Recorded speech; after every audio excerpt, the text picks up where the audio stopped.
Welcome to Indiana Sports Beat Radio. So for the thousands in attendance and the millions watching around the world.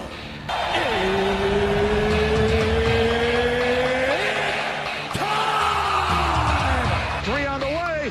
Oh! It went in! It went in! And Indiana wins the ball game! Know your role and shut your mouth, you jabroni! Float game for the win! Ayla's gone. Goodbye. Touchdown, Indy. Woo! IU. America. They got a football team now. It's pretty simple. I win. Google me. You know that I'm the cream of the crop. Now, here's Jim Coyle. Hello, everybody. Welcome in and aboard another day. And glad to be here with you, Indiana Sports Beat Radio. Jim Coyle, as always, on to this Thursday. And, man, Indiana got getting their celebration on this weekend. And they will not be able to have picked a colder weekend to do it. Man, they... luck not on their side there, and it's just been about cold. Everywhere they've been, it's been cold. Why not be cold? It was cold in Miami. A little rainy in Pasadena. Didn't matter. Did not matter. It's not going to matter for this either. I'm just wondering, can Indiana fans fill up Memorial Stadium on one of the coldest Saturdays of the year? We'll see. And no matter what, it's going to be a deserved and fun celebration.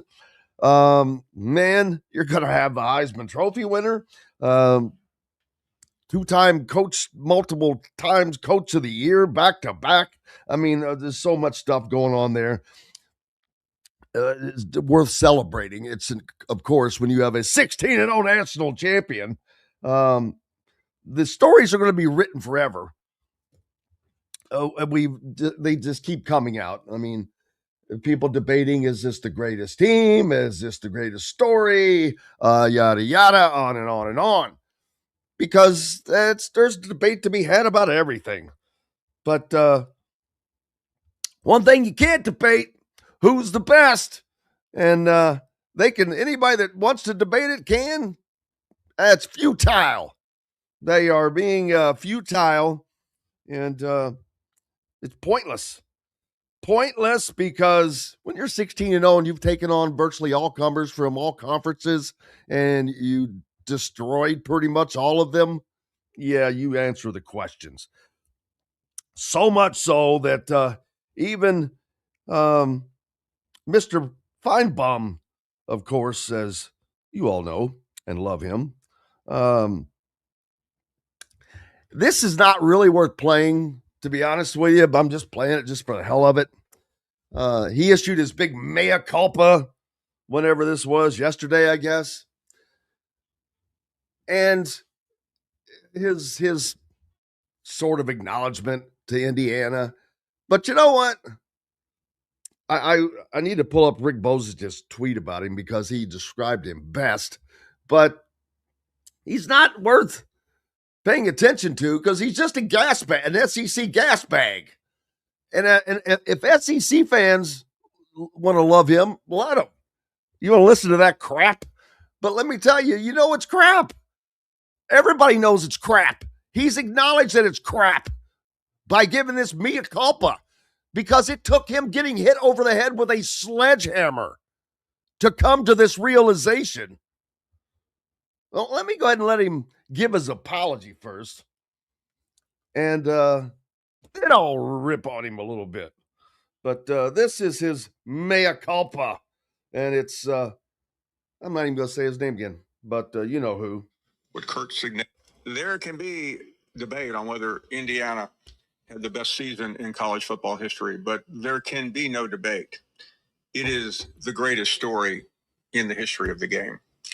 And what made it even more amazing is how people misunderstood what Kurt Signetti was doing in Bloomington. But let me assure you, nobody was more incorrect in understanding that process than me.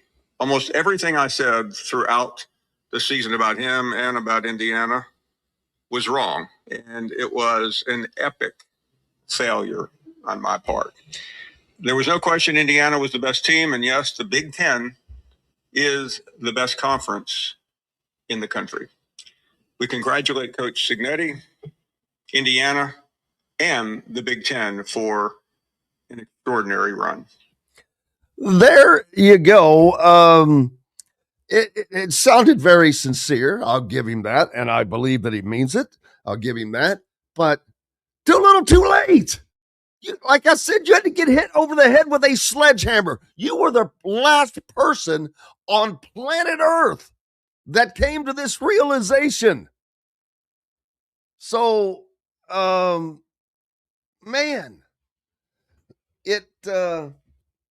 I mean, so what do you want us? What is people? What are people supposed to say?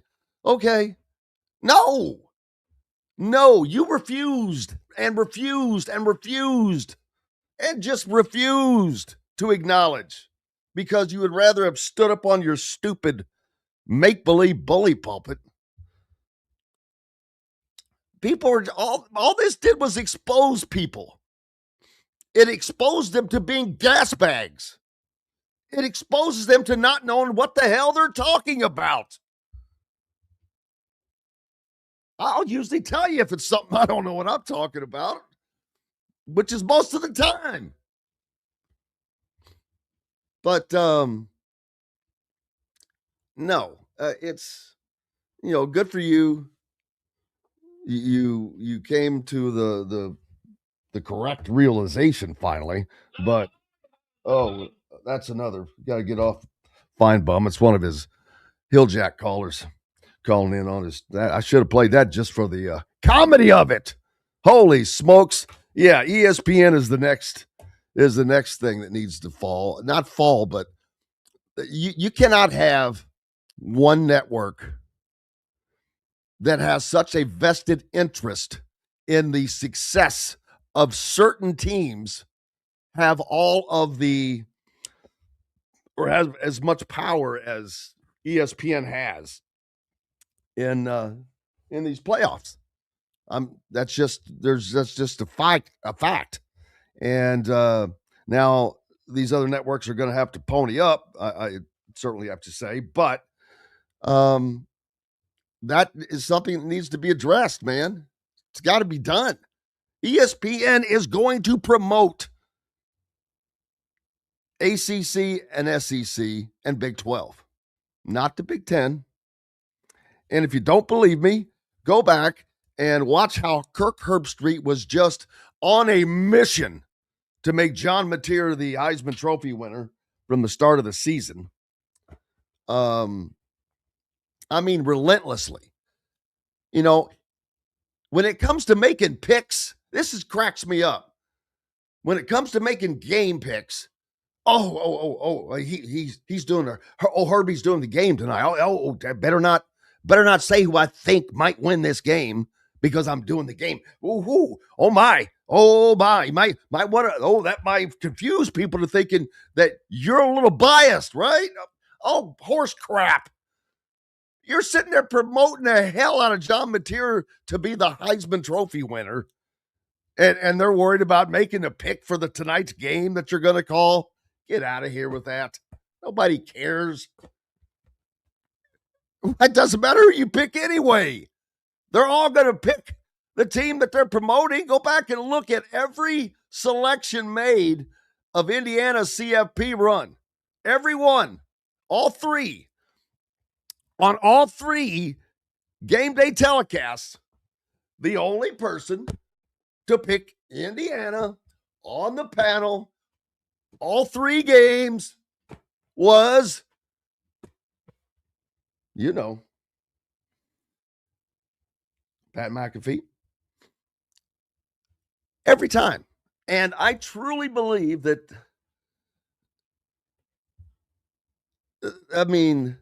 the Oregon thing, you wonder, because there's no bias there. How can every one of those people make those picks every time? Yeah. Saban seemed to always pick against Indiana. I just find that to be pretty disrespectful, to be honest with you, for someone that was a former coach of his, for what he has achieved, and to just continue to say, yeah, but I don't think you're going to win. Yeah, but I don't think you're going to win. Yeah, but I don't think you're going to win. Yeah, but I don't think you're good enough to win. Really? How many times you got to get hit in the head to knock that SEC cloud out?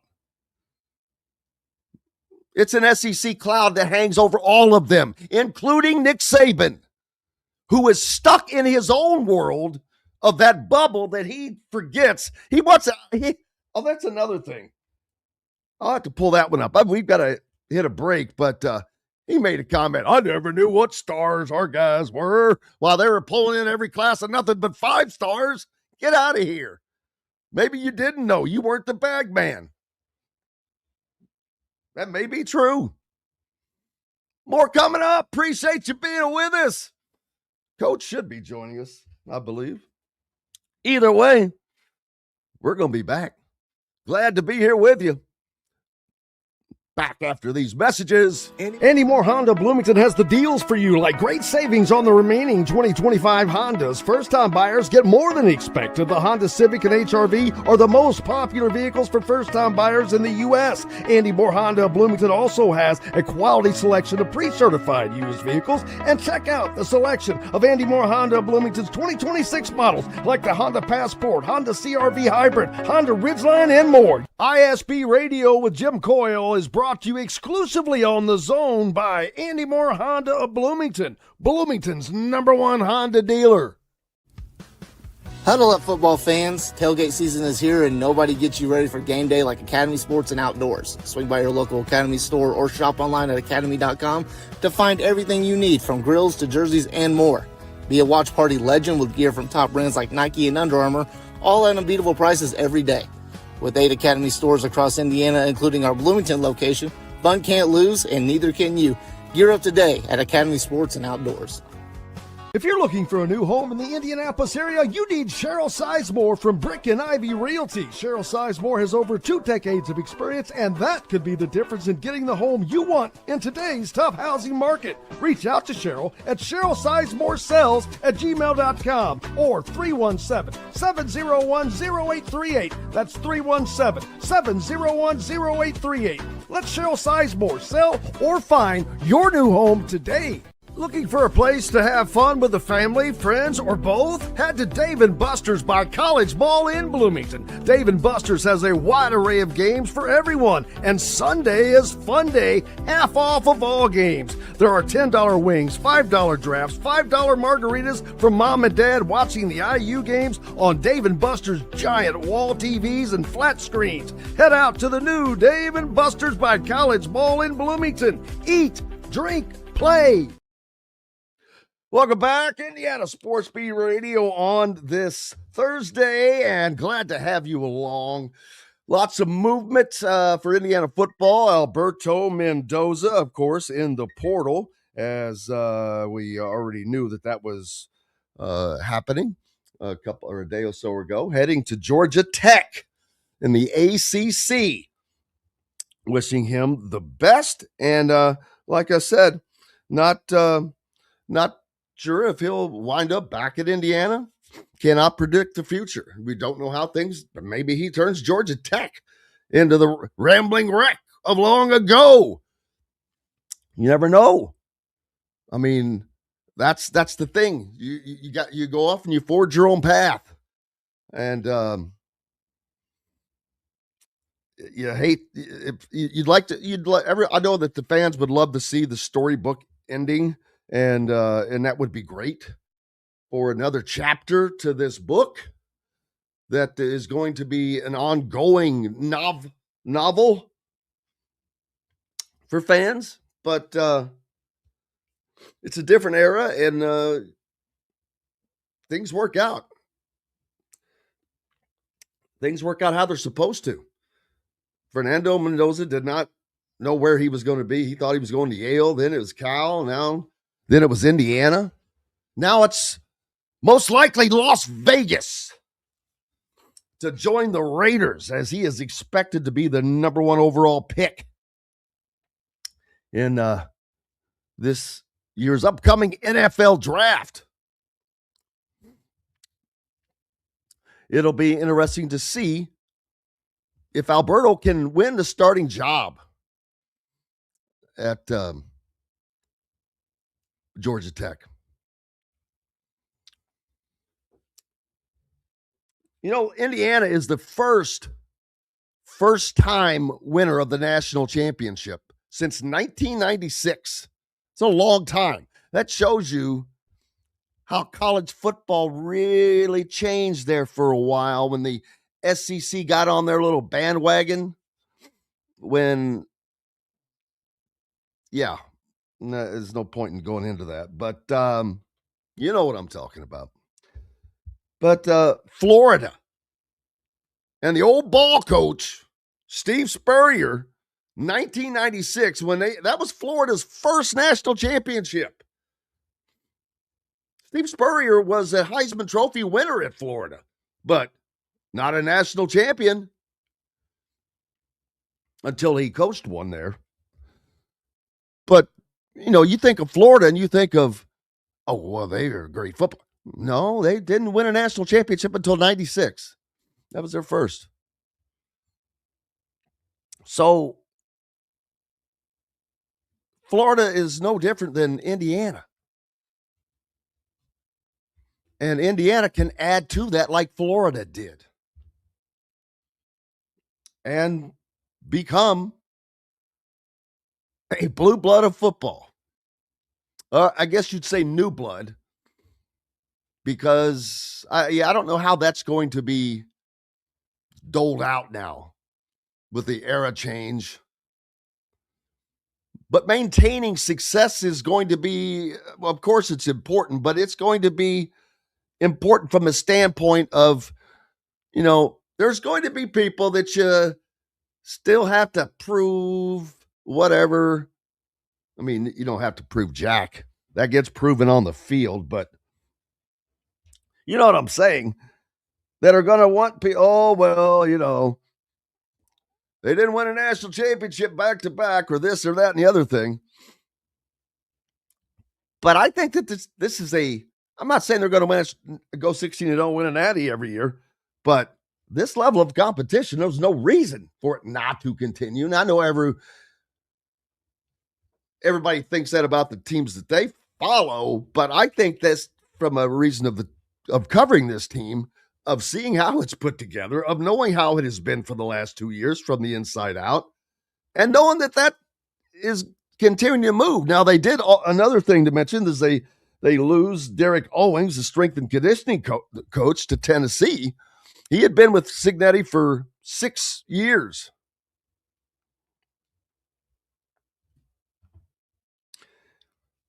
A little surprised by that, but USC made a strong run for him last year.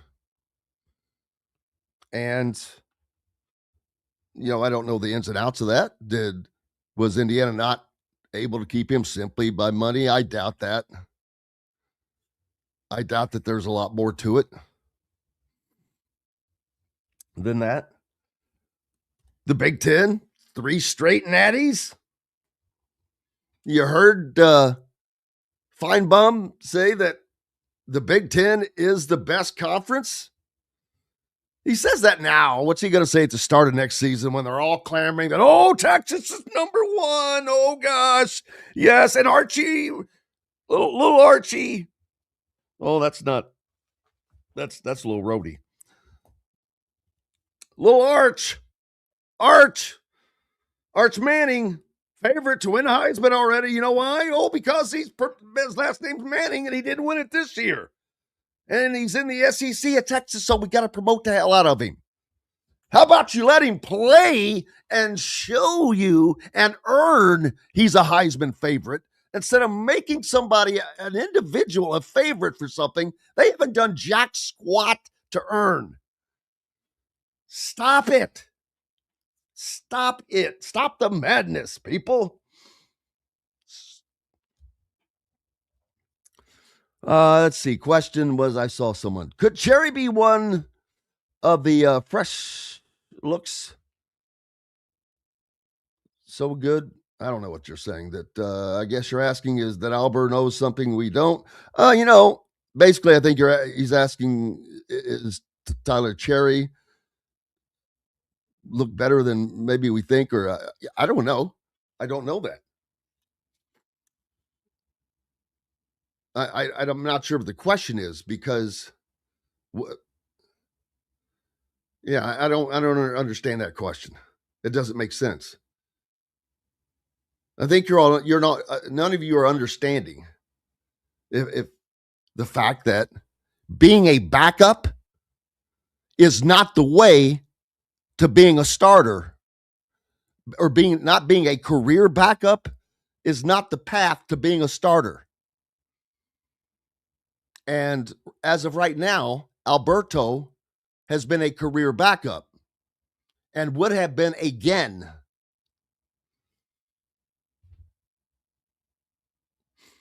Now, I've expressed over and over my opinion on this, and you all have, because you look at it through different lens, that you just didn't want to lose your player from a fan standpoint. And I kept telling you, he needs starting experience. So here's what you don't know. He needs starting experience to ever be considered for a starter, in my opinion, at Indiana now. Indiana is going to be playing at an elite level. Maybe someday it happens, and maybe it's next year, and it's Tyler Cherry. I highly doubt it. I highly doubt that Josh Hoover's not going to be the starting quarterback.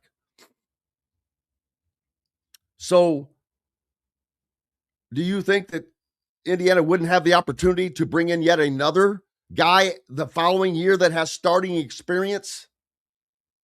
Yes, they would. And yes, they would do that, as opposed to starting someone with zero experience starting.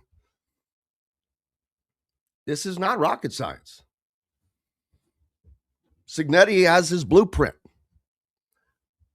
People have seen so much talk about, oh yeah, Indiana's their average age 25. Not true. Their average age is less than +4 from high school. You do the math. That's the reality. Their average age on their roster is less than +4, which +4 years from high school. Now, are they right under that? Yeah. Does that mean they have a lot of experienced players? Hell yeah. Smartest route to go. People can crack on it all they want.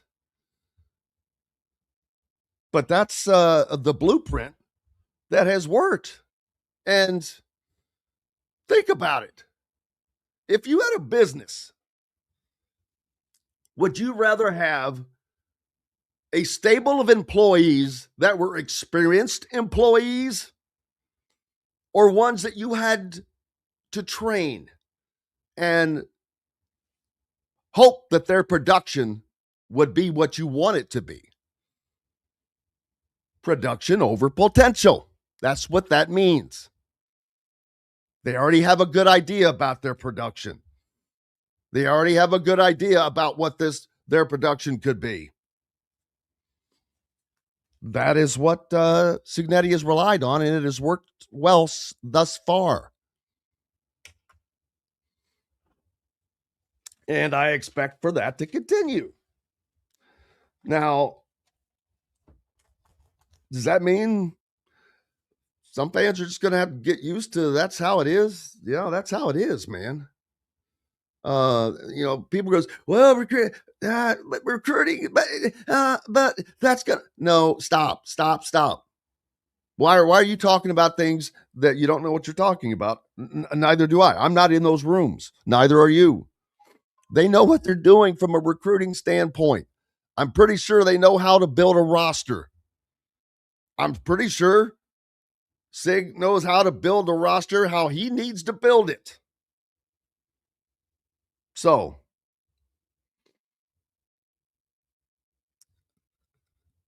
I'm not sure what Robert's talking about. So, Robert, again, man, you guys throw comments out sometimes that are just responses to things. I have no idea what you're saying.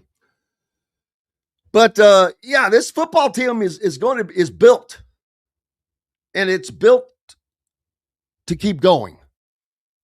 You know, that question response Signetti gave to the question I asked him, yes, I played this yesterday that I asked about how do you get to enjoy this?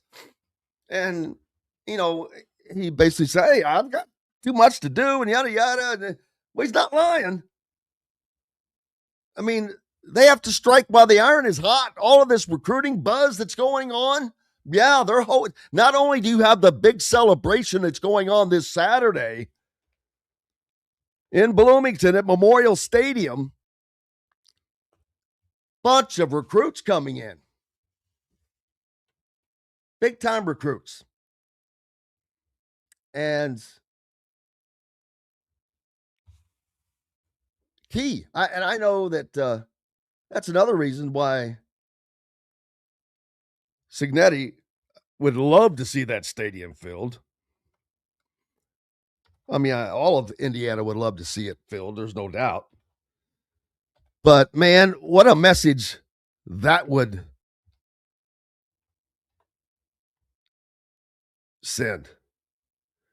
The program that couldn't fill the stadium for a game at the beginning of 2 years ago, now filling it in Arctic weather for a celebration of a team. Oh my, is that going to be a sight to be seen? A sight to behold, I tell you. It doesn't matter if it's full or not. I mean, it would be great, but I'll be honest with you. I don't know that it even matters with it being that cold that day. If they filled one side, it would be an amazing thing. If they filled that sucker, well, that would just be off the charts. That's nuts. There's going to be a lot of people, obviously, they can't go because of the weather. Elderly people that would probably normally be there. And I hate that for them because I know that they'd love to be a part of that.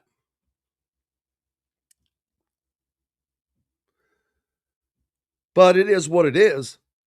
They will be recognized another time as well. They'll be recognized soon at a basketball game. Most likely.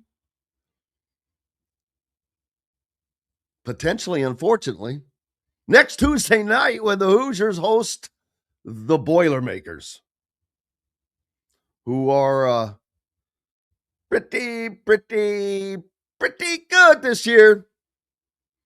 And probably looking to exact some revenge for the football team on a what could be a special night for football, if that is indeed the night that they bring them out at a game. I'm not sure that maybe they do. Maybe that's the spark that helps the basketball team. They're struggling a little bit right now. They're undermanned. You know, Darren DeVries has got his hands full. I just said it before. They don't have the horses. They've dealt with some injuries, but they also just don't have the complete level of talent that they need. Why that is, I don't know. I can't answer that because there's other questions that have to be answered first. So I'm not laying that on. I can't even lay that at Darren DeVries' feet because I don't know, and I'm not going to pretend that I do. But I know that one thing is that no matter what, They play hard. They play their butts off. The effort is there. It's not a lack of effort. So that means a lot to the Indiana fan base. Doesn't mean as much as winning, I'll grant you. But it means a lot. It's a lot better for the fans to see a team that is working its butt off, especially one that they know is just, not at the strength level they need to be. That helps when you see them playing their tails off. But one thing I will say is, one of their deficiencies is rebounding. Rebounding is an effort thing. I mean, there's more that goes into it than just effort, but rebounding's a lot about effort and want to. And if I'm on a team that knows, and I know that we suck at rebounding, maybe the green light for shots needs to start coinciding with eyeballs paying attention. And when a shot goes up, my butt is blocking out, because I can't tell you how many times I've seen a shot go up and nary an Indiana jersey in the vicinity. That's an issue. I mean, when you're a team like this that is undermanned, you've got to make up for it in other ways, and that's one of the ways. But there's more to it. I know they don't have the length, or the dominant player in the middle, and it's going to be a struggle for them this year. But you will see them play hard. We got to take a break. Lots more coming up. Appreciate you being with us. Back with all that and more right after these messages. The ISC Sports Network is your home for sports content across the Hoosier State. Find us live on TV and streaming or archived on our website and our app. The ISC is your one-stop shop for the content you want to see, including high school sports, college sports, and other great events throughout the year. Subscribe to our streaming service and get access to it all. ISC, local lives here.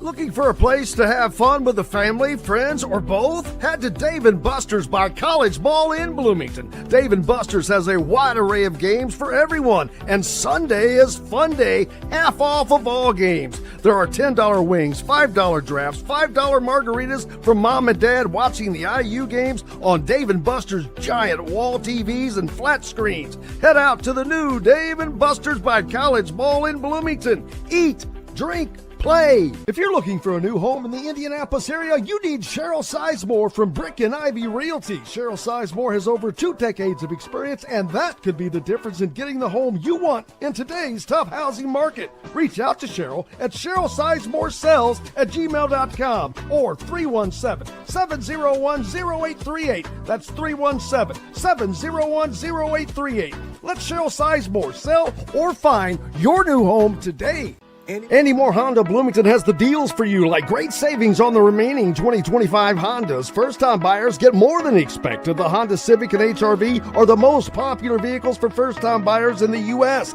Andy Moore Honda Bloomington also has a quality selection of pre-certified used vehicles. And check out the selection of Andy Moore Honda Bloomington's 2026 models, like the Honda Passport, Honda CR-V Hybrid, Honda Ridgeline, and more. ISB Radio with Jim Coyle is brought to you exclusively on the Zone by Andy Moore Honda of Bloomington, Bloomington's #1 Honda dealer.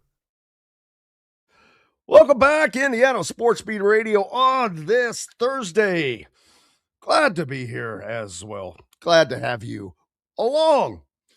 Hope you're ready for the cold weekend, the cold snap that is coming through, baby. And I'm talking Arctic. I don't like it. I don't like it at all. I do not. When we were down in Miami, it was not exactly balmy, Dylan Sinn will be joining us here in a bit. There you go. Just talking, Dylan, about down in Miami. It wasn't exactly balmy when we were down there. I mean, it was better than what it was back in Bloomington, no doubt, or wherever in Fort Wayne or Evansville, doesn't matter. Dylan up in Fort Wayne, as a matter of fact, from the Fort Wayne Journal-Gazette. But, yeah, it's going to be cold this weekend. And I just don't like it. I'm not a fan of the cold, Dylan. And I don't think that most people are, but what are you going to do, right? Dylan still having an issue trying to get with us. But, yeah, the IU celebration taking place outside at Memorial Stadium, which is kind of funny, like I said, because we're going to see a lot of people there. I don't know how many. I don't know if that stadium will be full. One side will be full. I don't know. And I'm not putting expectations on people because of what the weather is expecting to be. And if you want to know what it is going to be, I'll tell you in a second. Dylan joining us now. I was just talking about, the weather. It stinks. It really stinks that for this celebration, it's going to be possibly the coldest stinking Saturday of the year. But with that said, Dylan, I'm wondering how many people are going to be there, because I think there will be a lot turnout. And we're going to see a crowd that in Memorial Stadium in January in sub-zero weather that they couldn't get for a game 2 years ago. Yeah. No, I think that's exactly right. I mean, we saw people. I saw the videos of people lining up along the overpasses on the highway as the bus was coming Wasn't that back. great? Yeah, it was fantastic. And it was pretty cold that day, right? It might be a little bit colder on Saturday, but not that much. And so it's going to be a huge turnout, I have to assume. And boy, it should be a lot of fun. It should be a really, really fun scene. And I saw all the stuff because, we were both in Miami, but I saw the pictures and stuff from the people out on Kirkwood. Oh my gosh. I mean, woo, it was amazing. It was, that was like, looked like back in the basketball championship days, man. Yeah. I mean, I don't really have a frame of reference for the basketball championships because I was not alive, but I will take your word for it. It was one of those things where, the entire street was filled, right? And then we saw the scenes from inside Assembly Hall, where they had the watch party, which was also really, really fun. So yeah, it looked like an absolute scene down there in Bloomington, as you might expect, and just everyone out there on the street having a lot of fun. So that was, man, what a scene that was, honestly. Yeah, and early in the show, I played the Mea Culpa from one Paul Feinbaum, and I halfway didn't want to play it because I'm like, I don't think he deserves this attention. And it was heartfelt and sincere, you could tell, but I'm like, no, you had to get head over the head with the slammer. You were the last sledgehammer. You were the last person on planet Earth that came to acknowledge this. And other than a diehard SEC fan. And so I'm like, dude, even fans of the SEC teams were acknowledging, not him. So I'm like, I'm sorry. There's only so much that you can accept and that will say, well, he's just following the SEC mantra and the ESPN mantra of what he's supposed to do. Yeah, that there's a line, I think. And I'm like, screw you. Nobody cares what you think. But I think part of it is he was exposed. He's just a gas bag. No, I mean, it's part of it. Yeah, he gave the mea culpa after the championship. Good for him, right? At least own it a little bit. But I mean, the time to say I was wrong about Indiana being a fraud was 3 months ago, man. Yeah. It was after they beat Alabama. It was after 3. It was after they beat Oregon on the road. Frankly, it was after they beat Illinois 63-10. I don't really know at what point this season you looked at this team and thought, man, that team is way overrated. They're undefeated, but they stink. There was no time where that was the case. unless you were looking at it and hoping that was the case, right? So I don't really understand, like, other than it can't possibly happen because it's Indiana. I can't possibly be seeing what I'm seeing. My eyes are lying to me. There was no reason to think this team was overrated at any point this season. And so yeah, it's just the time to do this was like 3 months ago. And the thing is, he would never have done it had they lost to Miami, even though they made it to the national championship game and were 15-0. Like if they had lost that game, he would have been like, "I was right all along." Okay, that's you said that they were frauds, but they won 15 games this year and beat Alabama and Oregon in the playoff. I that was the thing to me, is that Indiana was a fantastic team, regardless of what happened in that championship game. Frankly, like they were the best team in the country to me, regardless of what happened in that championship. I get that, Obviously, and you I have to win agree. it to hold the trophy, but But by the more than time they that, got Dylan, there, they had to yeah. win it. They had to seal the deal. Oh yes, This just had to be done because I agree with you. But we covered this team, and I've known since last year that there's this stuff is just good. It's not what people think. And then this year, you knew, oh man, I knew this team's going to be better. Their schedule's tougher, but the team is better. Well, you know what? Everybody else is still living on the old mantra. In the SEC, people are still living on in that deal, and it's like, and Nick Saban is too. I truly believe that. I truly, honestly believe that. Of all the things that he knows, not once did he pick Indiana to win. Maybe Kurt Signetti said, "Hey, don't pick us to win because you never do, and don't do it now." But I mean, Nick Saban put on a Miami hat before the before the championship game on the College Game Day set. It was like I was like, huh, it's really odd that he stumped pretty hard for Miami. I was like, okay, go ahead, man. Good for you. Like you said, I'm sure Curt Cignetti was not displeased with that at all. I'm sure he was like, all right, man, that's good for you, and we'll use that as fuel like we always do.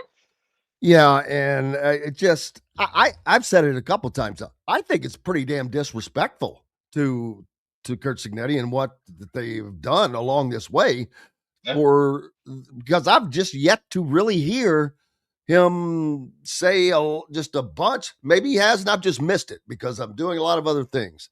But yeah, it's just, is this just more ESPN equals the SEC, basically ACC and the Big 12, since they have all the three of the four P4 conferences?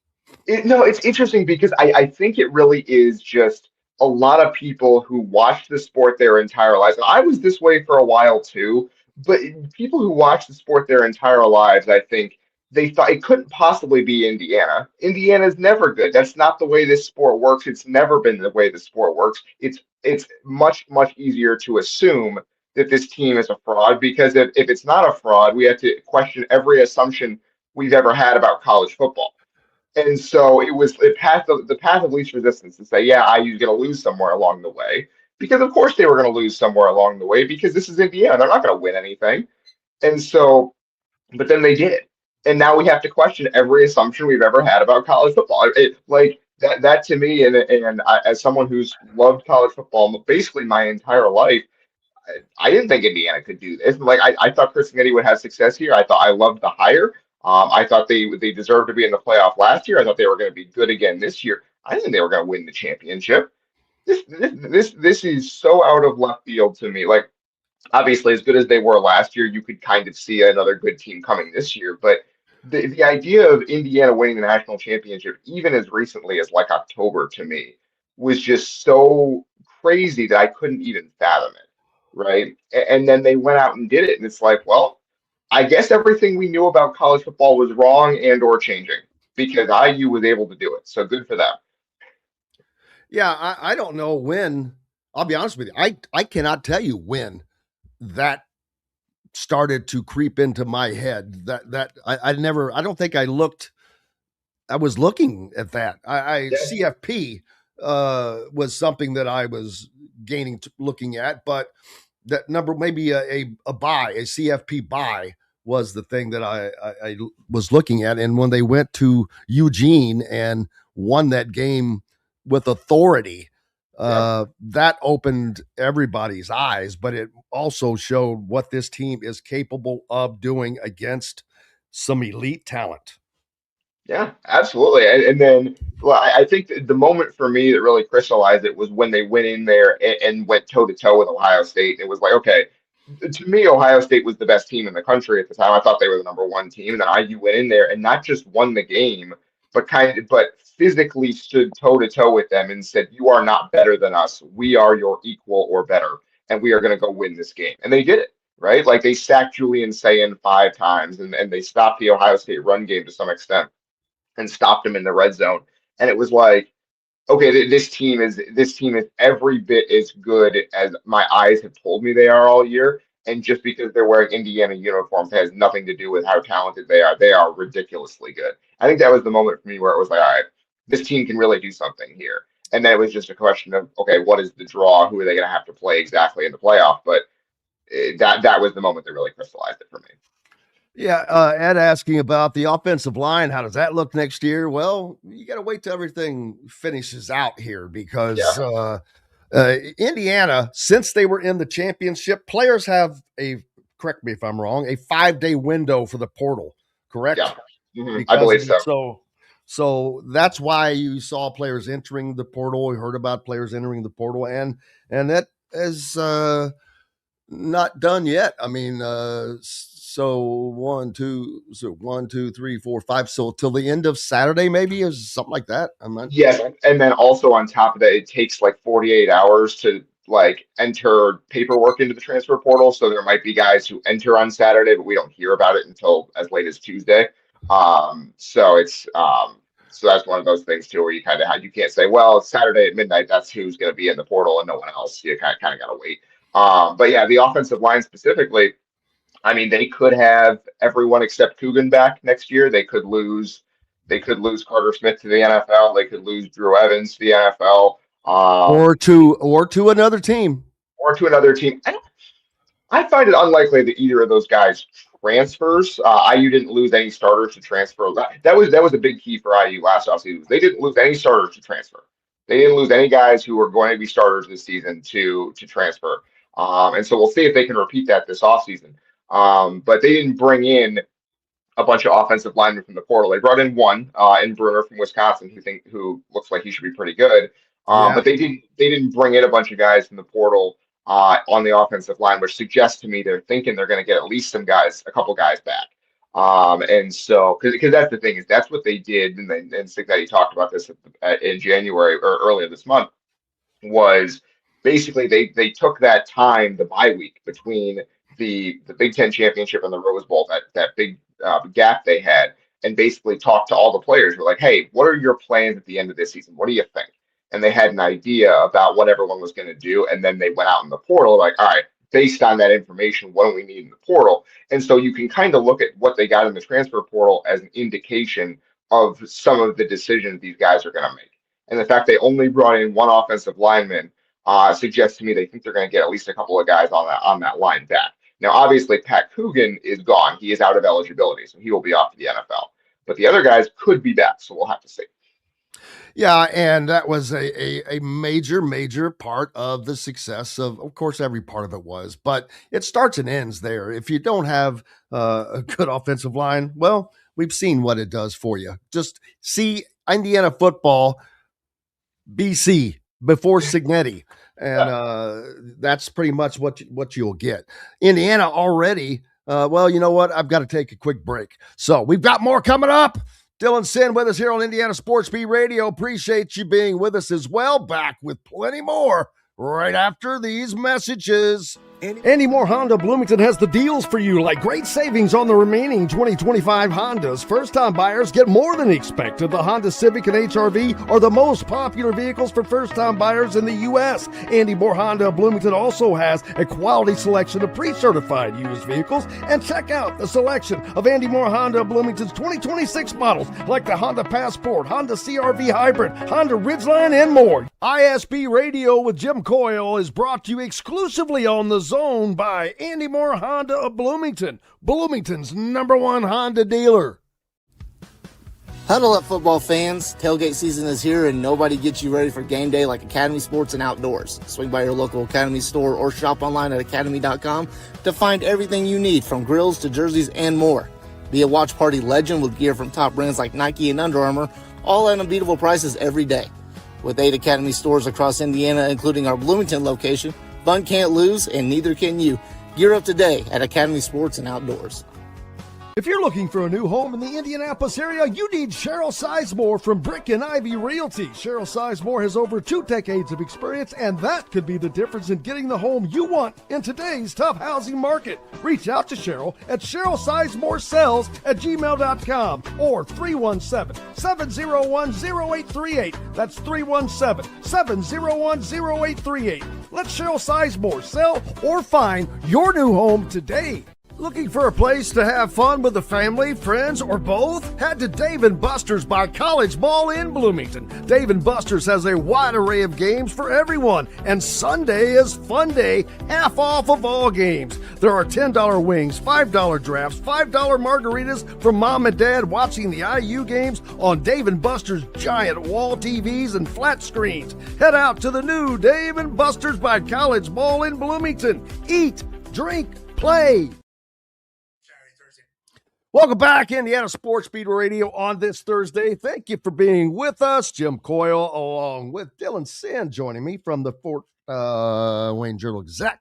How are things up there in Fort Wayne, brother?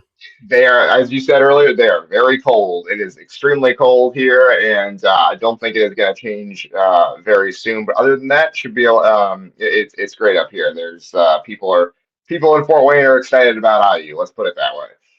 Well, with good reason, as they should be. I mean, things are rolling along, and it's going to be fun. And they've got a lot of talent coming in this weekend in addition to having this celebration. That's another part of it, Dylan, is getting to use this as a gigantic recruiting tool.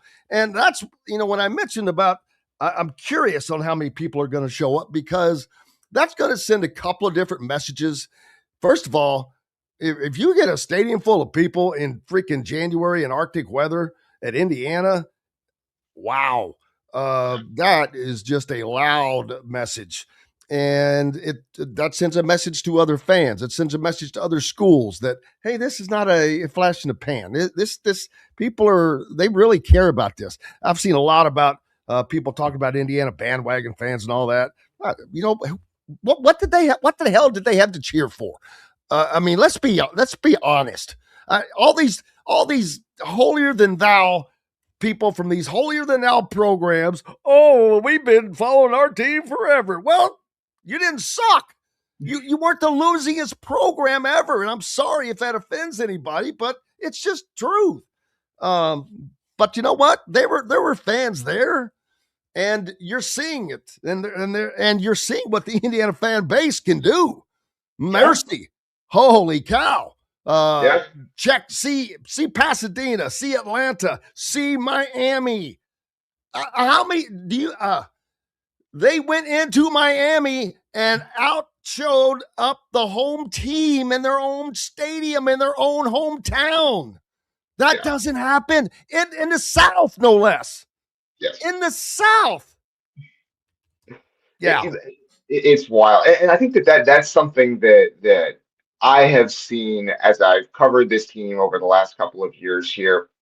I've seen a lot of fans and talked to a lot of fans who basically have told me, I've been an IU fan my whole life, and I just never thought that something like this was possible. It's just so special to have rooted for this team forever and for it to finally come together for them in not only like a 9-3 way, but an undefeated way, right? Like, I talked to a guy here in Fort Wayne for a story. This was last year, actually. I talked to him last year for a story, and he basically told me about his dad, who played for Indiana in the late 40s and early 50s.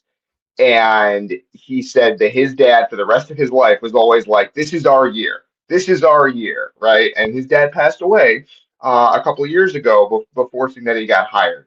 And he had been thinking for a while about, like, all of last season, he was thinking about what his dad would have thought of this team, of how good they are, and how special that would have been to him. And those fans are everywhere. Those fans who spent every year thinking maybe this year we'll finally figure it out. Those fans are everywhere. And sure, are there some fans who didn't care about this until now? Sure, yeah, they cared about as much as the administration did, right? About Indiana football. And now they're probably going to be fans for life because they realize what's possible. And so, yeah, every team that wins the championship gains fans along the way. That's just how it works. I don't think that's not a knock on IU. Nick Saban, when he got to Alabama, there were a lot fewer Alabama fans than there were 5 years later, right? Like you create fans by winning. That's just how sports works. And so there's really no shade in that. But IU fans showed up, right? Like you can't really call them fair weather fans and then, well, of course they traveled. That's not how anything works. Fair weather fans are not going to spend $3,000 on plane and hotel tickets to the Peach Bowl, right? So I think that I'm sure there are fair weather fans in the fan base. There are fair weather fans in every fan base, but the fan base itself showed up when it really mattered, and it affected all three playoff games in favor of Indiana. Yeah, and it's also shows that Indiana's building a legion of new fans along the way. All these young kids that are young that Indiana basketball has missed, but it's the same thing. Winning cures everything. You start winning, there will be no issue for adding new fans and all of that. It just comes down to that. And we've seen it happen with football. I know Indiana fans want to see that happen with basketball. I know that it can, and I can't predict the future. Like right now, I don't know. This team is undermanned. The basketball, we're talking basketball. The team is undermanned, and there's no doubt about that. Why? The question is why. I don't have that answer. Why they're undermanned, and I think that's the big question. And can that be cured next year? And so that's why I don't know how to really look at it at this moment. But in this era, you don't get 3 or 4 years, and Fred Hoiberg is an outlier because they didn't really have a choice. But yeah, I don't think you get 3 or 4 years anymore. You shouldn't. You shouldn't need it. Not in basketball. We'll see. So, but that's why. But we're talking down the road, and I hope that they do get that. Because can you imagine what? Just one thing would just be helping the other. You would think. But is there Indiana has this fan base. So will that sustain 2 elite programs? I think it will. Like if they're both good at the same time, I don't think that they're going to detract from one another in terms of the fan. Like you're not going to be like, well, I can't go to the basketball game because I'm going to the football game. There's not going to be many cases. No, I meant from money. This is today's. Yeah, probably to some extent, right? I think that it's a good question. I think a lot of places are asking themselves that right now. But it is one of those things where maybe some people are going to have to decide whether to give to football or give to basketball, but mostly you're just giving to the athletic department, and the athletic department is figuring out how to spend it, right? And obviously, Curt Cignetti is going to get just about anything he wants in terms of financial commitment or new facilities or money to pay players or whatever it is. He's going to get just about anything he wants. But you're also going to see, like we've talked about this idea of a rising tide lifting all boats. You're going to see a lot of people getting to the athletic department that never gave before, or giving more than they gave before because they feel some ownership of this football championship. And so I would guess the athletic department is going to have one of its best fundraising years ever over the next 365 days because of the football championship. And some of that money can be used on basketball, right? Obviously, a lot of it's going to go to football because Curt Cignetti should and will get whatever he wants. But there's going to be some money left over for basketball, believe me. And so it is, to a certain extent, a rising tide lifting all boats. Now, on the margins, there might be some choices you have to make where we've talked about this for a while. Like, okay, basketball and football are both after high-level recruits, and they need X amount of money to get that recruit, and you only have a certain amount of money.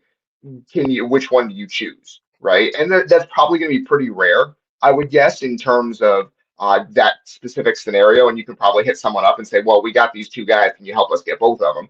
I'm sure that would be the case at some point, but it's on the margin, right? And I do think there's going to be a lot of money coming in this year just because of the football championship that can also be used for basketball.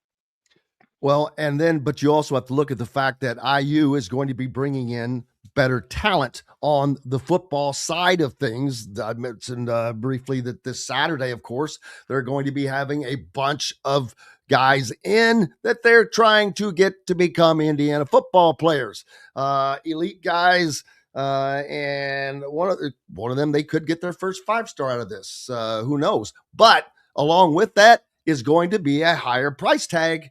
And it's just how it works.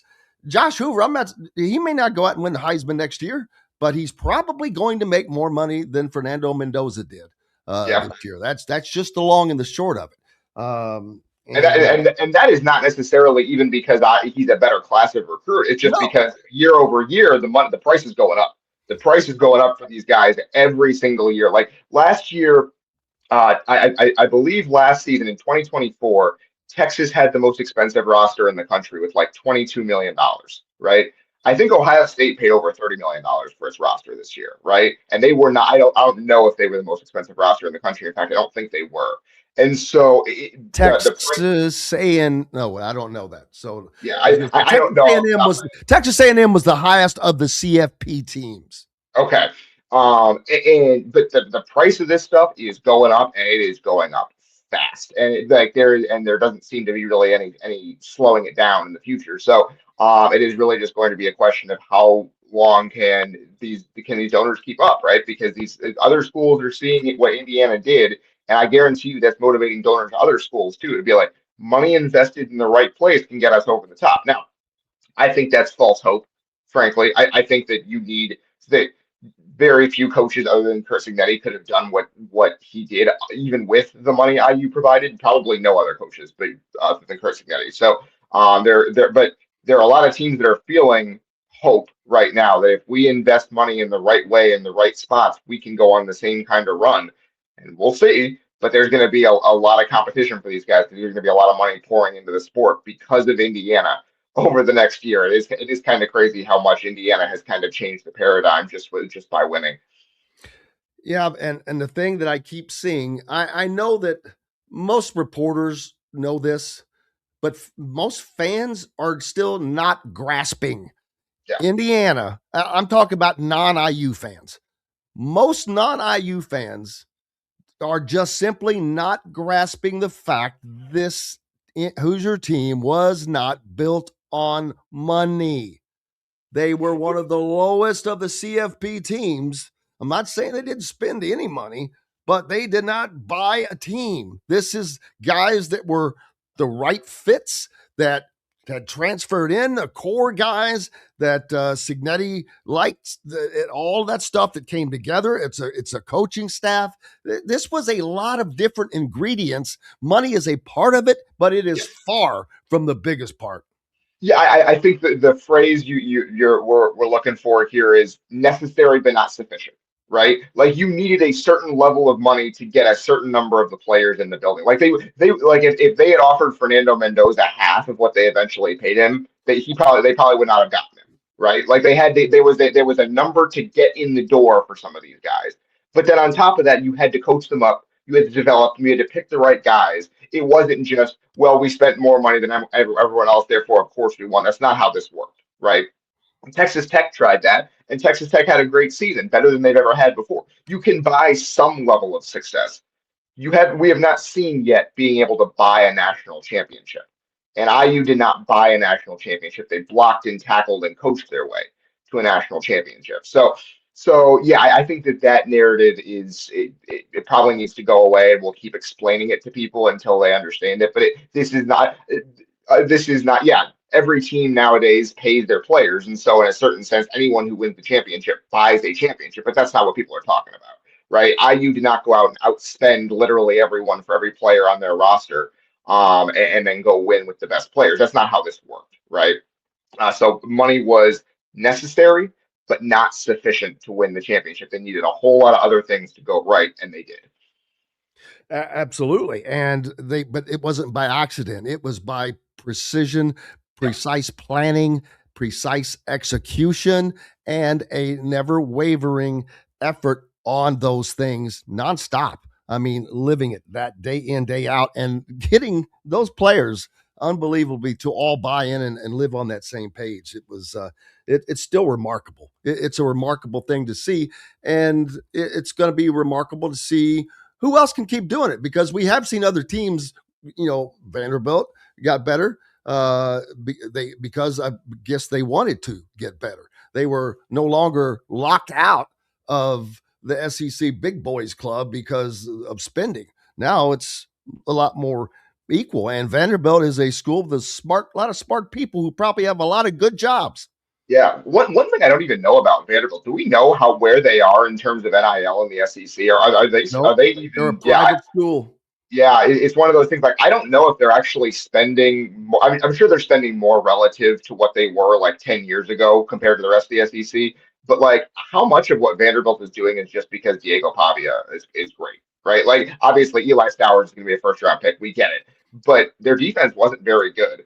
Are they going to be like an 8-9 win team after Diego Pavia? I don't know, frankly. Like, I don't know if they're going to be able to if they're going to be able to follow up on this in the way it kind of seems like IU is. We'll have to see. Obviously, they got the 5-star quarterback. That was a big deal. Jared Curtis. They flipped him from Georgia, and so they have a 5-star quarterback coming in as a freshman this year. But long term, are they investing in at the level IU is compared to the rest of their conference? I don't know. That one might be more of a flash in the pan. We'll have to see. Yeah, and a good thing for Indiana is, and Jason's asking, he was curious how much money the football team earns winning the national championship. I think it was around 10 million, but I don't know if that includes the all 3 CFP games. The difference is the Big Ten, most of the money usually goes into a general pot, but in this situation, it's like a split. You get to keep a big portion of that, right? Yeah, so it's interesting. Well, every conference has different rules for this. So the ACC, if Miami had won the championship, they would have gotten to keep everything that they made because that's the ACC's rule. That was when Florida State and Clemson sued the ACC last year. That was part of the settlement was, all right, if you guys win, you get to keep the money from winning. The Big Ten, you have to split that money with the rest of the conference. And so, but not all of it, I don't think. Not all of it. You get to keep some of it, right? Like, I'm not sure exactly what the number is, but unlike Miami would have gotten more for winning than IU did. Let's put it that way. And because that's the ACC's rule, the Big Ten has not instituted that kind of rule yet. It's much more of an equitable split. Not entirely equitable, I don't think, but still it is an equitable split. Yeah, Notre Dame is another team that gets to keep all the money that they make in CFP games. And that's another thing. With, what are they going to do with the CFP? Is it going to stay at 12? Is it going to go to 16? The deadline is Friday. The deadline is Friday for them to decide. If they don't make a decision by Friday, and what we've heard is the Big Ten wants 24 teams and the SEC wants 16. And so if they can't yeah, but nobody's going to do 24. Why? How are you going to switch to a 24-team field like that? I don't understand. I don't know why Tony Petitti has really dug in his heels on a couple of things I don't really think make a ton of sense over the last year or so here. And frankly, I don't think he's done a very good job over the last year or so. But he is. Yeah, and so, but that seems to be the state of play right now. Is the Big Ten wants 24, the SEC wants 16. Both sides are dug in, and until they agree, it's just going to stay at 12. If they can't agree to a new format by Friday, it's just going to stay at 12 for the foreseeable future, which, frankly, I don't mind. I think 12 is a fine number. I don't know why we're trying to expand it immediately. We've had 2 years at 12. We've had several really good games.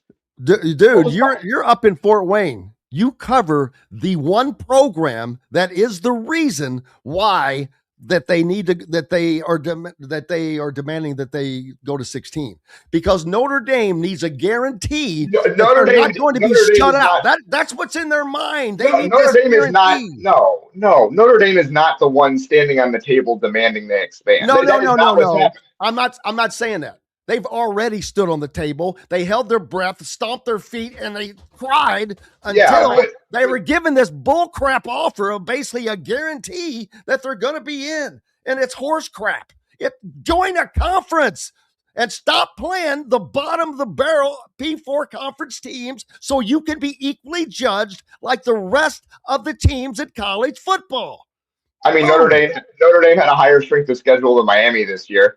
Based on what? Based on the teams? See, that stuff doesn't mean jack to me, because guess what? Well, AP what are you, this, and Texas is number one. Penn State. No. Strength of schedule is based on how the teams did during the season.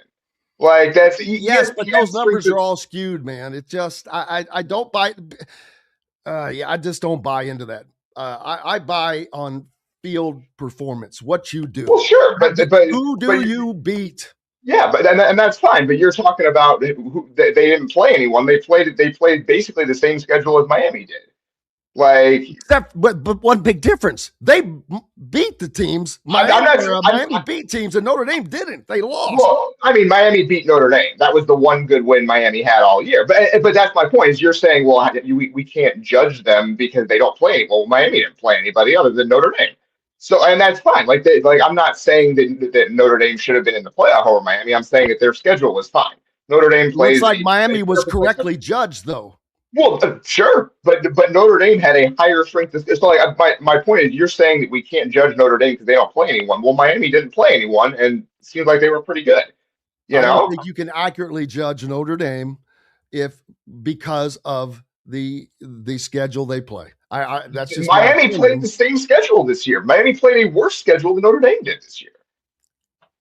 And I am not arguing that because I don't.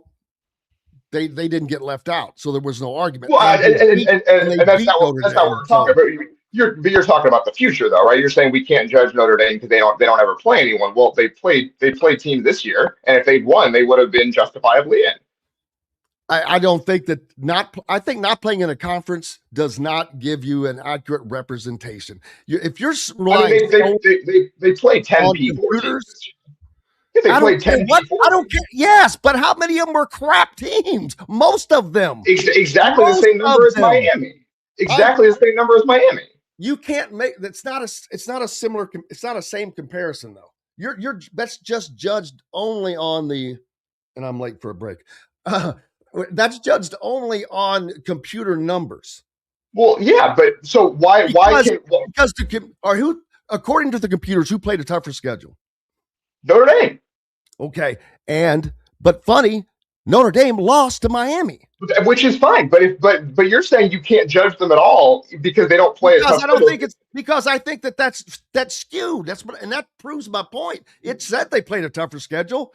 Who the hell? Because they played a Texas A&M team that was inaccurately ranked. What you're describing is so basically what you're saying is every ACC and Big 12 team can't be taken seriously because they don't play anybody. I did not say that. But that's what and I didn't say seriously. I said it's Notre Dame had a higher strength of schedule than almost every single Big 12 team this year. They had a better strength of schedule than BYU. BYU was not very good, and you saw why BYU was not very good team. We're talking strength of schedule, not how good these teams actually. We're talking who they play, strength of schedule.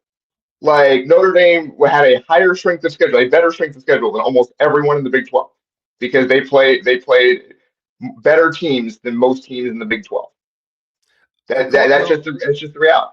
And so, like, if Notre Dame wins 11 games next year, yeah, they should be in the playoff because they're playing 10 P4 teams. It's not like we don't know how good the teams they're playing are, you know.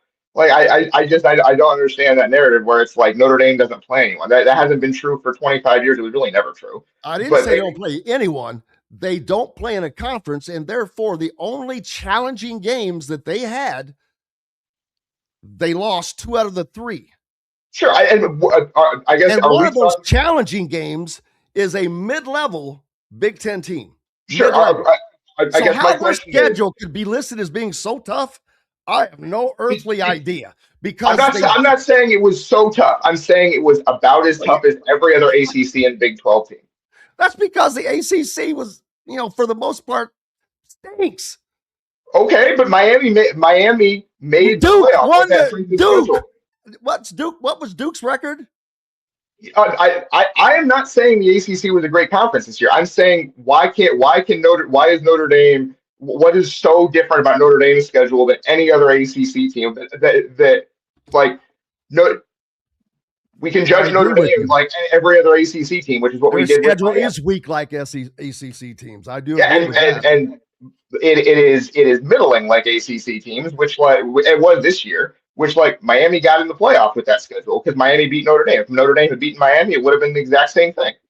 Like Notre Dame would have been in because Ifs and nuts, baby.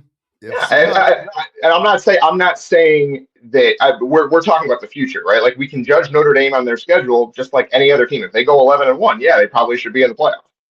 I don't really think that there's really anything controversial about that. Well, yeah, but now they don't have to worry about it. They're pretty much guaranteed after this little backdoor. Again, the backdoor issue of that was the whole problem for me. And why? If this is so above board, why did that have to happen like that? How you do that? Yeah, I cannot speak for what I don't know why the College Football Playoff Committee did that, frankly, but they could have just told them no. But frankly, I guess they think that Notre Dame is pretty important. Not important enough to put in the CFP this year. Yeah, I guess those are different groups. I guess the selection committee and the playoff like working group are different groups. So I guess one group thinks more highly of Notre Dame than the other. So I guess we'll see. A lot of this probably comes down to TV networks. That's a big part of it that we don't think of. But I love the debate, bro, and I cannot tell you how much I appreciate it. You bring it, and we love it, and we appreciate you. What is up next, brother? Yeah, I mean, I guess I will be probably in Bloomington on Saturday. That would be the next thing. I'm really looking forward to it. Should be a lot of fun, man. I can't imagine what that scene is going to be.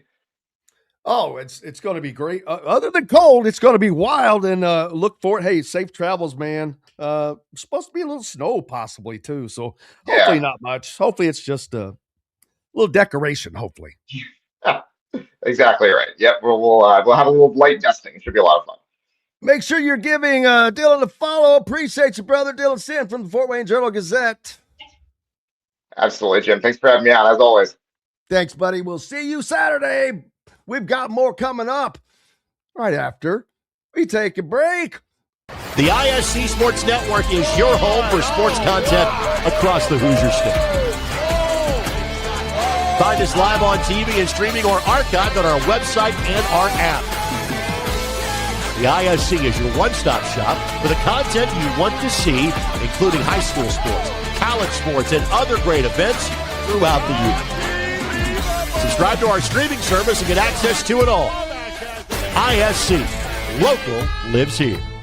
Looking for a place to have fun with the family, friends, or both? Head to Dave & Buster's by College Mall in Bloomington. Dave & Buster's has a wide array of games for everyone, and Sunday is fun day, half off of all games. There are $10 wings, $5 drafts, $5 margaritas for mom and dad watching the IU games on Dave & Buster's giant wall TVs and flat screens. Head out to the new Dave & Buster's by College Mall in Bloomington. Eat, drink, play. If you're looking for a new home in the Indianapolis area, you need Cheryl Sizemore from Brick and Ivy Realty. Cheryl Sizemore has over 2 decades of experience, and that could be the difference in getting the home you want in today's tough housing market. Reach out to Cheryl at CherylSizemore@gmail.com or 317-701-0838. That's 317-701-0838. Let Cheryl Sizemore sell or find your new home today.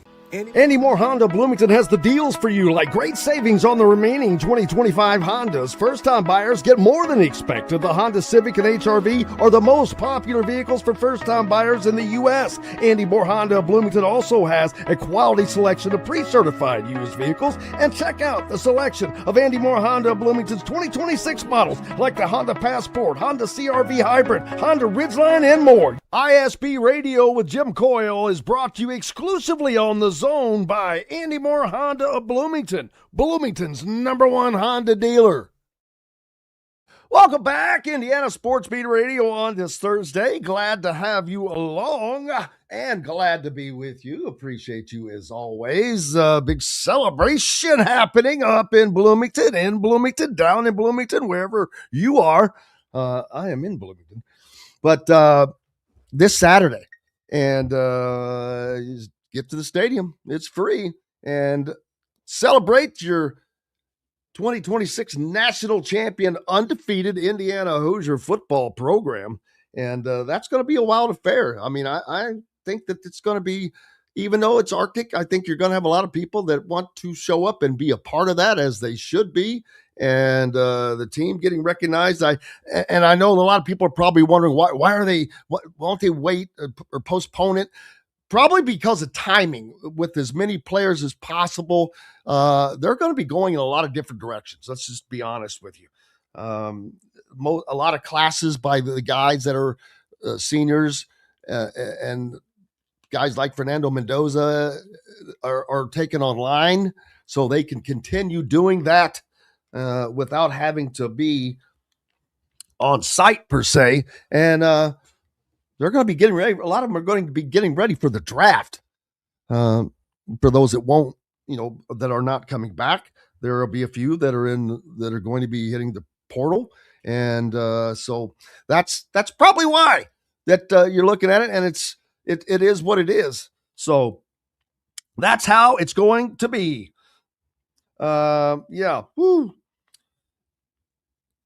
Coach Griff may jump on with us as well. And but Saturday, they may be looking at we're have to keep an eye on the snow for Saturday. That is a definite potential, and I don't know if it will impact it. They'll probably have to keep watching it right up until you get closer, but you can't cancel it at the last minute either. So I would say that they might have to make a decision tomorrow, if a decision is made to change it. I'm not going to prognosticate there in any way because don't have any reason to. So hopefully it'll go off unhitched without a problem, and it'll get to happen. But no matter what, people will be celebrating them. Hey, if you are in Bloomington, by the way, make sure you head out to Dave & Buster's. They've got specials for all the IU games. I know that the team appreciate it. $5 drafts and margaritas on game nights. Half-price games from Sunday through Thursdays. Man. So get in there and have some fun, especially right now. Great place to go hang out with the fam. You can let the kids run wild, and you can relax, have some you time for yourself. That sounds like a good idea. And don't forget our friend Dr. J down there in Sellersburg. Keep that healthy championship smile at Reynolds Family Dentistry. Man, the cold weather coming in this weekend, but and another reason why Indiana really wants this celebration to go off is because it is a big recruiting weekend. And so I'm not sure how it's going to happen. Again, I mean, I don't mean that. I don't mean how it's going to happen. I'm not sure how it's going to go with the weather, but hopefully it is able to happen, because it will be a great time for Indiana to be able to do both, to have that celebration as well as bring in those recruits one more time.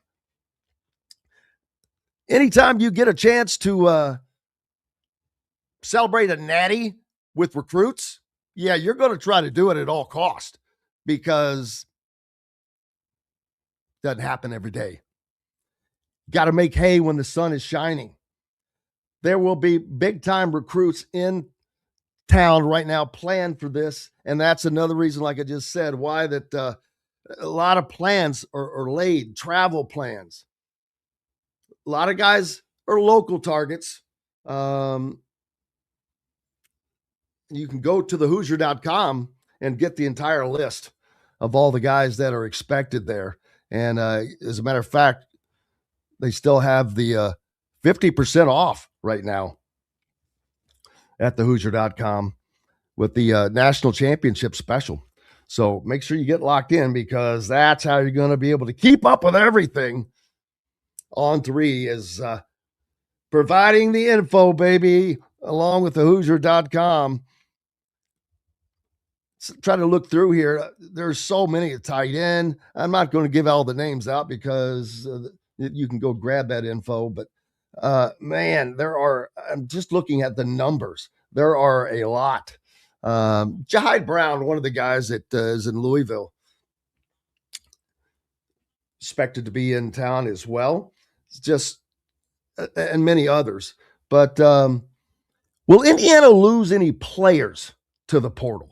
I mean, yes, they're going to lose some. I'm talking about guys that they don't anticipate or want to lose. I saw someone earlier said that about a Texas sniffing around one of the O linemen. Hey, that's going to happen. Just like there are going to be coaches that go away, and we'll have to wait to see. We saw the first domino fall with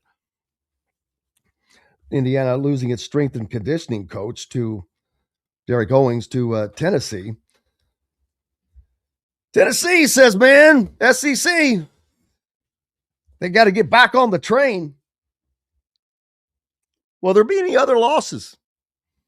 There's been rumors, I've heard of one, but I'm not going to say it on air because it's not come to fruition yet.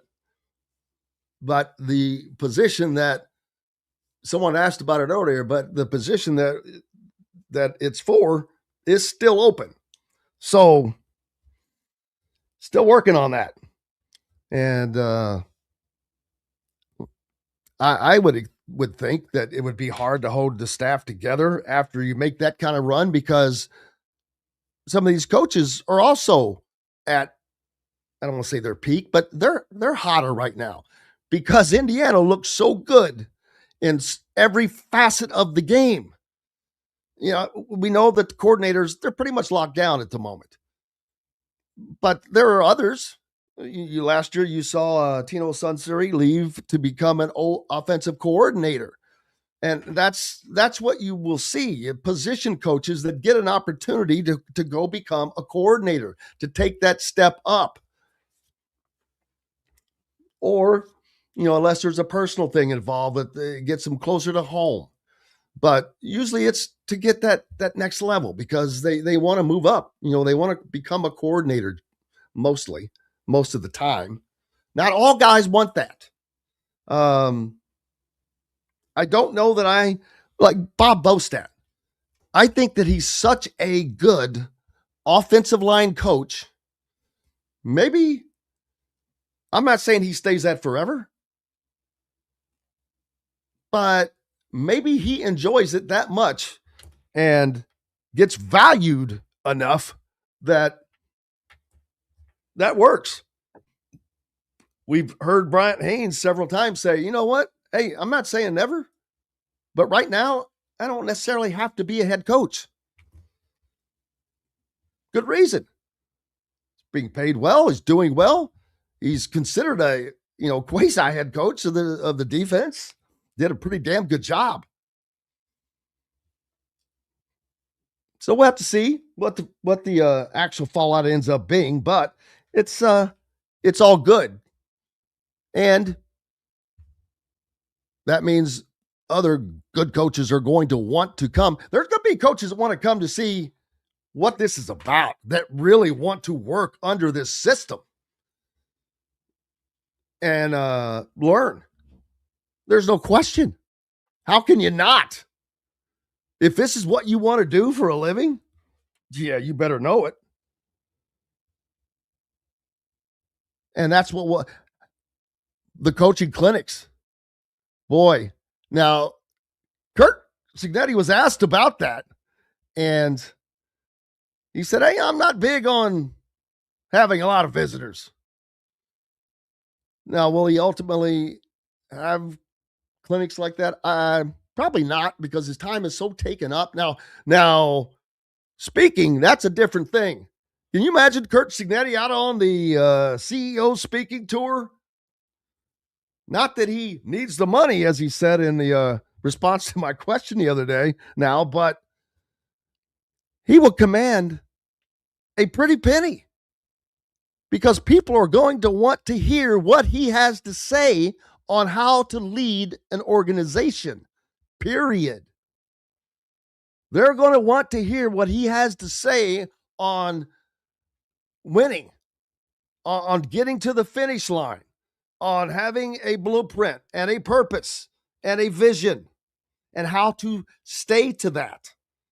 Because that carries over to business. It is a business.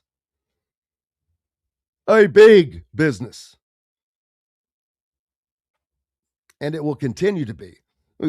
Dylan mentioned earlier when I said that, Josh Hoover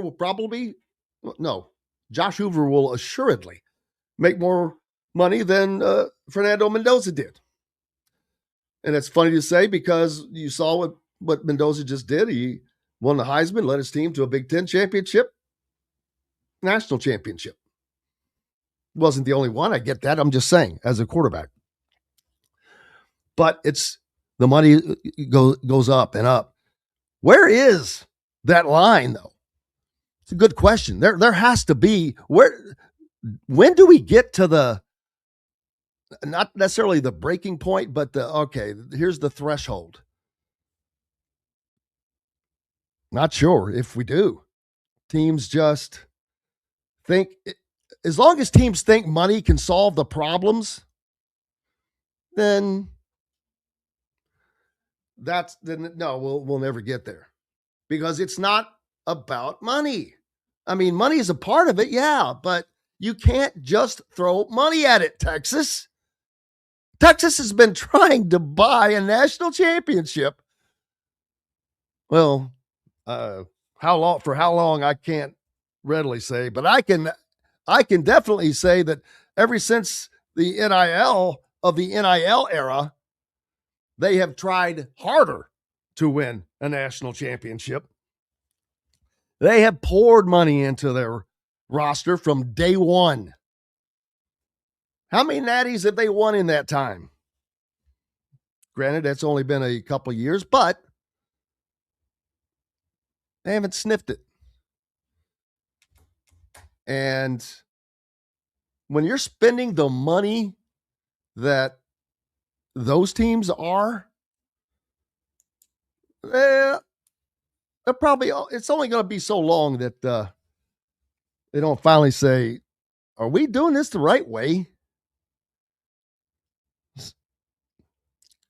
David said he saw a video from an older guy that has been a lifelong Ohio State fan. He was really mad that IU beat his Buckeyes. He said after the championship game, he didn't feel so bad that they deserved to win. Well, that's good. I am amazed. And I put out that graphic from Yahoo Sports yesterday that I saw that it showed the United States, all including Hawaii and Alaska.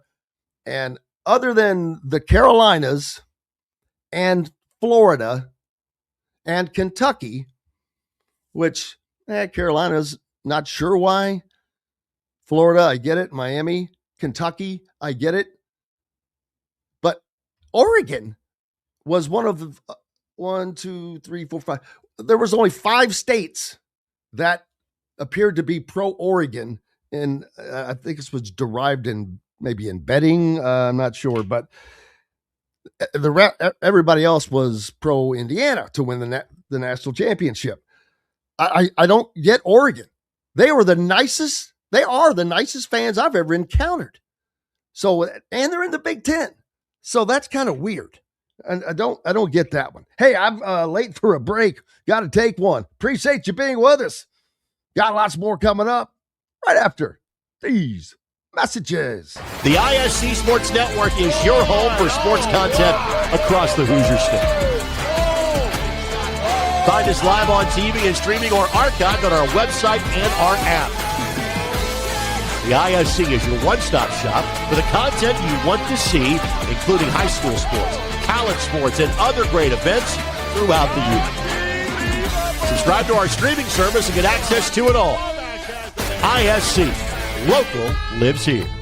Looking for a place to have fun with the family, friends, or both? Head to Dave & Buster's by College Mall in Bloomington. Dave & Buster's has a wide array of games for everyone, and Sunday is fun day, half off of all games. There are $10 wings, $5 drafts, $5 margaritas for mom and dad watching the IU games on Dave & Buster's giant wall TVs and flat screens. Head out to the new Dave & Buster's by College Mall in Bloomington. Eat, drink, play. If you're looking for a new home in the Indianapolis area, you need Cheryl Sizemore from Brick and Ivy Realty. Cheryl Sizemore has over 2 decades of experience, and that could be the difference in getting the home you want in today's tough housing market. Reach out to Cheryl at CherylSizemoreSells@gmail.com or 317-701-0838. That's 317-701-0838. Let Cheryl Sizemore sell or find your new home today.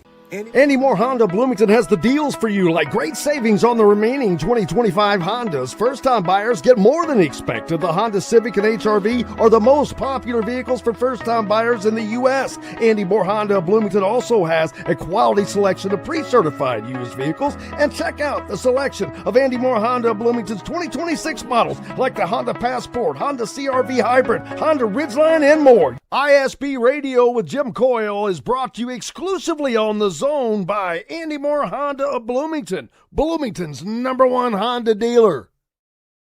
Welcome back, Indiana Sports Beat Radio on this Thursday. Glad to have you along. Jim Coyle with you as always. Thank you.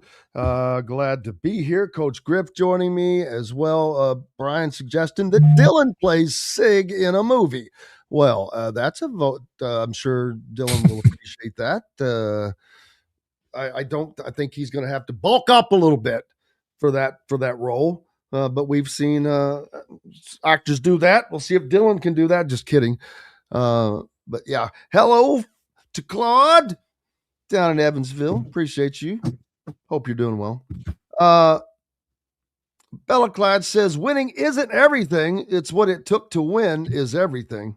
What it takes. Yeah. There's some truth there, no doubt. But now it's about continuing the winning, Coach, and that is getting the guys on the roster, recruiting, and that recruiting is twofold. That's high school recruiting is still a valid thing because there are guys that you're going to develop, i.e. see Charlie Becker. This guy, and he's not the only one, but there are guys that develop, and that's why you continue to do this. Before I get to that, and before I forget, backup quarterback for Indiana. Mm-hmm. That is a question right now because of the exit of Alberto. This was asked about. Is Tyler Cherry, is he ahead of or at the schedule of returning? Is he that someone they're looking at, or will Indiana bring in yet one more quarterback from the portal potentially as a backup? I don't know. They've got guys on staff already that's in the system, so it's going to be interesting to see what Sig does with this move.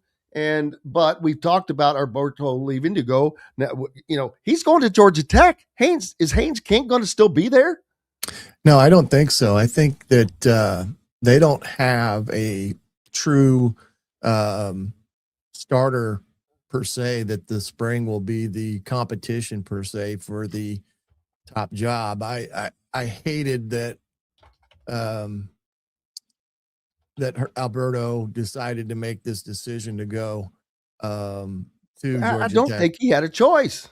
Well, I understand. And this is the Let me get to Matt real quick. Matt Taylor. Oh, yeah. Come on. Join us. Hey, Matthew.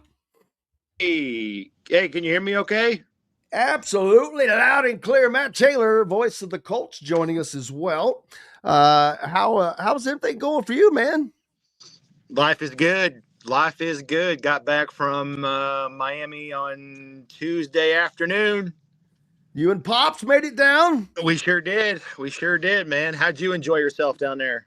I don't think enjoy is the right word. I work too damn hard, but it's always good to cover a winner. I can tell you that, as you know, it's a lot more fun. It was it was nonstop, man. It's like when Yeah. you've covered a Super Bowl, Oh just yeah. like that. It was like, wow, Yeah. you land and it starts right then. And but it was fun to see all of the Indiana fans. It's fun to see them take over yet another stadium, especially one that was the home stadium for the team they were playing, and to outdraw them. It was amazing to see the Indiana fans give Miami, force them into a false start in their own stadium. That was crazy. That's not something you see every day, man. No, it was really loud. I mean, I've never been to a national championship game before, so I really don't have a whole lot of context and things to base it on. But it didn't feel, sometimes the stigma on those games, the Super Bowl, it's like it kind of feels corporate. It feels white collar, if you will. I didn't get that sense at all. Like I felt like I was at a major college football game. I felt like I was, what it reminded me of a little bit, and I've been to plenty of games like this. It reminded me of like at Freedom Hall down in Louisville when IU had played Kentucky, Yeah. and that place was kind of split right down the middle. I don't think it was a total split, but I mean, you could definitely see, the Oh side no, of the I can stadium. tell you. Yeah, I mean, On the one side, it was split right in the middle, just like you're talking about the old days. right. But on the opposite side, that It's all split red. didn't occur. Yeah. Yes, it was all red, and so that was the difference right there. But for Indiana fans to be able to get their hands on those tickets and to do that, it was again big time. But it like I said, that penalty that was amazing to see, and just part of it. But what a great game from a game standpoint! It was Yeah. a score game with an opportunity for the Miami to take the lead, and the Indiana defense stepped up. And but what a great game! Ebbs and flows. There's Yeah. a lot to watch there. It really was a great game. You know what? Being at the game, I'm just so. I think I've got this condition in me now to really trust the playmaking ability of the entire team on both sides of the ball and play complementary football and special teams contributing as well. So like throughout the course of that game, actually being at the game, I really believe this, or I want you to believe this because it's true. Like I never really felt like it was gonna be. I mean, I knew it was a close game, but I never really felt threatened. I was never really worried because I just, in the back of my mind, subconsciously, like, they're just going to keep making plays, right? They're going to keep moving the ball. They're going to continue to, control the line of scrimmage, and they're going to be fine. But it was actually funny because, like, going back and watching that game a little bit on TV, it was like, oh my gosh, like this, I got more nervous watching the game the second time on TV, knowing the outcome was going to be an IU win than I actually was being there at the game in person, which is crazy to say. But I mean, that just speaks to, how well coached of a team they are and the buy-in that they had and the level of execution that they had in all three phases all season long. It was remarkable. And, to see that confetti fly and to see, everybody around me in the section that I was in, there were people losing their minds. You had grown men crying. You had, just strangers hugging each other. I mean, it was great in every sense of the word. Just how unprecedented this is and how no one saw this coming 2 years ago, and to see it, I mean, it felt like the flashpoint of a movie, and it really did. Well, and I saw Danny Cannell, who said he's been to every championship of the CFP era, that there's never been in, which was 10 or whatever the number that he'd been to. He'd never seen an environment that electric, and to say that about one that the home team is being outdrawn pretty big, and now they've got to carry it on. But this is similar to what you saw, or the Colts after once Peyton got there and that winning started happening. Yeah. Colts Nation has been one of the most loyal fan bases in the NFL since they got to Indianapolis. Yeah, I think it just speaks to football, right? People love football. And, you had that spark and the catalyst of the 95-96 Colts with Jim Harbaugh. And, they kind of unexpectedly go to the AFC Championship game, and they're that Hail Mary pass away to Aaron Bailey in the end zone from going to the Super Bowl. It captured the hearts of football fans in Central Indiana, right? It's not like there's not football fans up here. It's not like there's no such thing as IU football fans. They just need a reason to get excited about it. And what Curt Cignetti said at the end of his press conference, I think it was the press conference the following day on Tuesday, I thought he summed it up pretty well. And it's kind of what I've been championing for now 2 decades as an IU football adult fan. It's just take yourself seriously, right? The biggest reason why IU football had not experienced high-level success before in the past is because there was not a commitment from the top. And that is so true. And he comes in and changes the perception and the mindset of how people think and how they should perceive IU football, and changes the ideologies of the university president, and gets way more buy-in than I ever thought they would from the athletic program to commit and dedicate resources to football. So I have 2 takeaways from this whole experience. The first one is I knew the IU brand was huge. I just didn't think it was that big. I was blown away by the brand and the following of IU athletics. Again, I knew it was huge, but I would rival it right up there with the Colts in terms of popularity and backing in this state. There is a lot of dollars and there is a lot of support for IU athletics. I mean, the entire town of Atlanta, both of those stadiums, like you mentioned, Mercedes-Benz and Hard Rock Stadium, most of those stadiums were just red. The only reason why there were Miami fans there is because the game was played in Miami and they have to give tickets to Miami fans. Otherwise, you'd see even more IU fans there. And the second takeaway is that you're starting to see just they're more so than any other sport, college football has a ruling class. And the ruling class likes to rule. And they like to keep it a boys' club. And what you've seen the last 2 years from IU football has basically, they've kicked those doors down.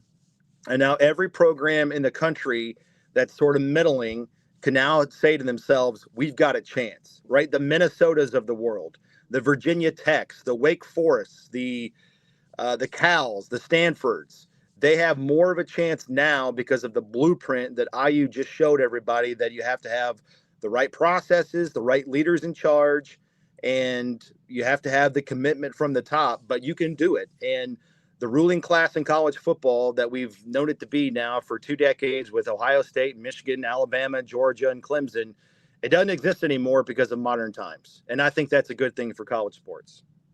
I agree with you, brother. I agree with you. Matt Taylor, the wise and sage wisdom of the voice of the Indianapolis Colts. Appreciate you, my friend, as always. Uh-oh. Hope you had a great time, and we get to talk about this more next week.